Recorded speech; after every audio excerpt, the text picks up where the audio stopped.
All-Star game as WNBA players once again disrespecting CaitlinClark and ranking her as the 9th best guard in the league. Guess how many times the diversity trio mentioned this?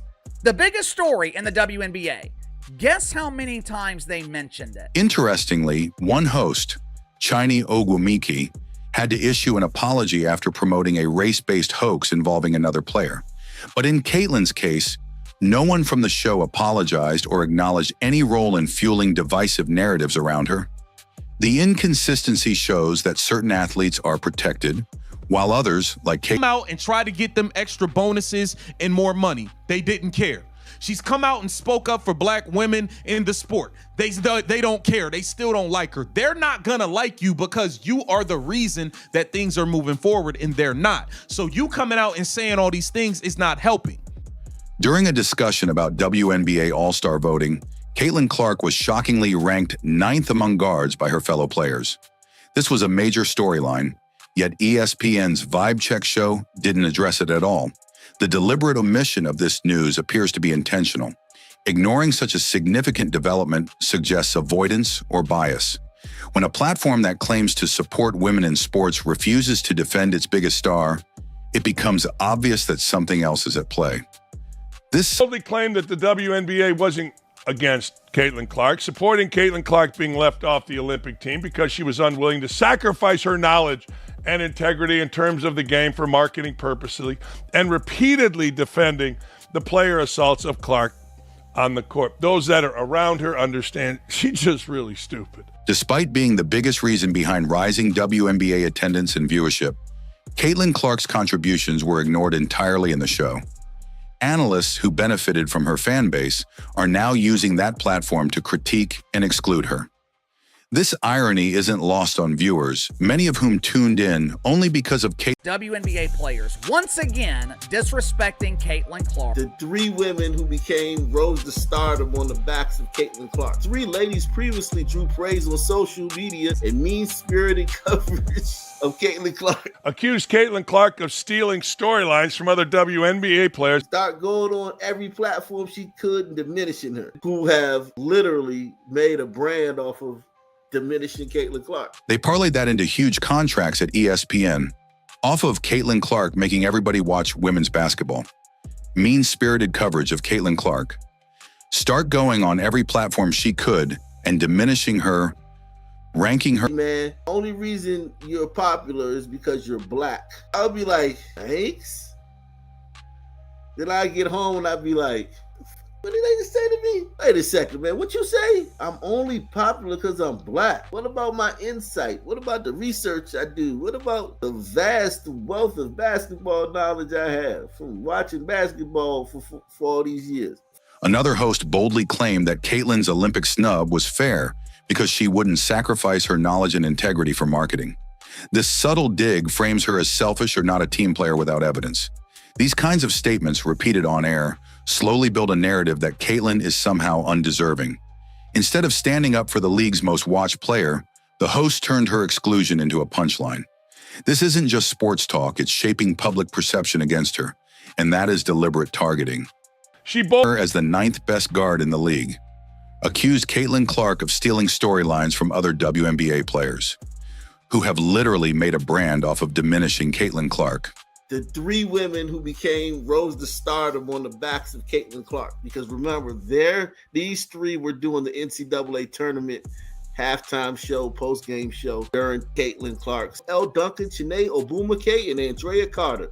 The 3 ladies previously drew praise on social media and awful announcing for their diversity and mean-spirited coverage of CaitlinClark. WNBA players once again disrespecting CaitlinClark. The 3 women who now host ESPN's new all-women's show rose to fame during CaitlinClark's meteoric rise in 2023 and 2024.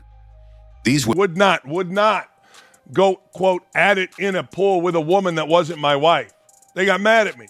I had to answer for that. I said, what are you talking about? I'm not. Get mad all you want, but I'm not. The hate CaitlinClark receives mirrors reality TV drama. She's compared to the prettiest girl on a housewives show that everyone else resents. Why? Because she's the most talented, and people can't handle that. Instead of competing with her, they target her. This metaphor highlights the jealousy and bitterness directed at her from others in the league and media circles. The resentment isn't about her play, it's about her presence and the spotlight she commands. This may end up being okay for the WNBA because they basically Women became well known by doing halftime and post-game shows during Caitlin's games, which drew massive attention and viewership. As a result, they received big new contracts at ESPN.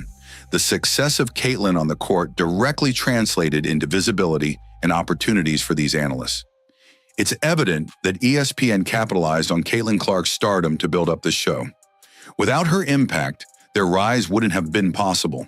The three women who rose to stardom on the backs of CaitlinClark. Because remember, these three were doing the NCAA tournament halftime show, post-game show during CaitlinClark's meteoric rise in 2023 and 2024. And then they parlayed that into huge contracts at ESPN. After building their careers off Caitlin, because she has what they want. This is, I think, a sign that she should leave and she should go on and she should start her own league. I don't even think it's a very difficult decision.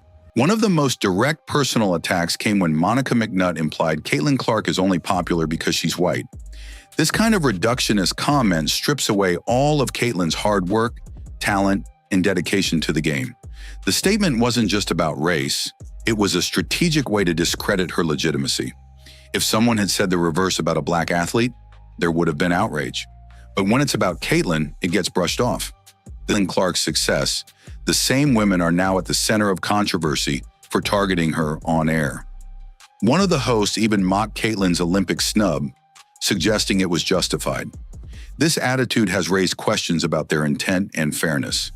The lack of acknowledgement for Caitlin's contributions to the sport while using her name for fame highlights a deeper bias. Their behavior feels like a betrayal, considering how much their visibility owes to Caitlin's impact. This isn't just commentary, it's targeted dismissal of her influence. Except it's hosted by the worst of the worst, hosted by the mean girls, the girls that came at Riley Gaines, and Andrea Carter, who is so arrogant that she calls Jimmy Potero Jimmy. She told a friend of mine, well, I'll just call Jimmy and get this straight. She boldly claimed that the WNBA... She's been consistently singled out. This kind of treatment goes beyond sports. It's personal and deliberate. All that CaitlinClark has dealt with, being targeted, getting hit with all this racism stuff when all she's done is play basketball at a super entertaining and high level, GOAT. All she's got hidden with is vitriol, hate, jealousy, and just being flat out targeted. From the top down, Kathy Engelberg doesn't care. The refs just do her filthy. The refs don't care. Her peers, the players, hate her, which is why I'm to the point where CaitlinClark, all she's done is be an advocate for these women. And CaitlinClark fans aren't going to watch four women who have literally made a brand off of diminishing CaitlinClark. So I don't think anybody watches this. I'm not even going to lie. I think this show is probably off the air before the season's over, unless they do the same thing they're doing with the WNBA. The same ESPN personalities who target Caitlin have a history of taking political stances on air without consequence. For instance, Elle Duncan once protested legislation on air and was not punished. Meanwhile, the NBA wasn't against CaitlinClark, supporting CaitlinClark being left off the Olympic team because she was unwilling to sacrifice her knowledge and integrity in terms of the game for marketing purposes. Despite advocating for women in the sport and trying to earn them extra bonuses and support, CaitlinClark continues to be rejected by the same players she supports.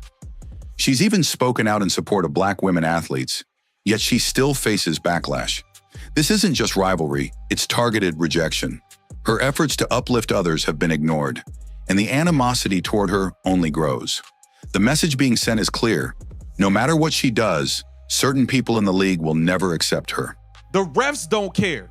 Her peers, the players, hate her, which is why I'm to the point where CaitlinClark, all she's done is be an advocate for these women.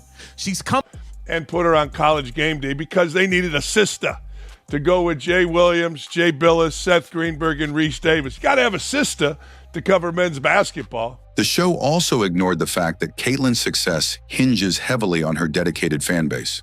Her followers attend games, buy merchandise, and engage on social media, directly impacting WNBA growth. Yet the hosts, instead of thanking the fan base that lifted their own visibility, mocked and criticized them. By dismissing her supporters, they dismiss the foundation of Caitlin's rise. It's another move that indirectly targets her by undermining her biggest strength, her connection with the public. That disconnect was on full display during the show's debut. Her fan base too, because Caitlin's nothing without her fans. The reason I did not say stars, I said star. As you guys know, there's only one star in this league. There are only two players in the dump worth talking about on a national level, CaitlinClark, Angel Reese. If Sophie Cunningham continues building her profile, she will become the third. But as of now, there's only two. The biggest story going into the WNBA All-Star Game is WNBA players once again disrespecting CaitlinClark and ranking her as the 9th best guard in the league. Guess how many times the diversity trio mentioned this? The biggest story in the WNBA.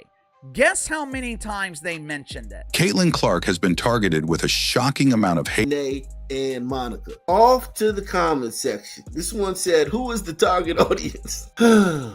During the discussion on the WNBA All-Star Game, where CaitlinClark was ranked 9th, the hosts never brought it up despite it being the biggest headline.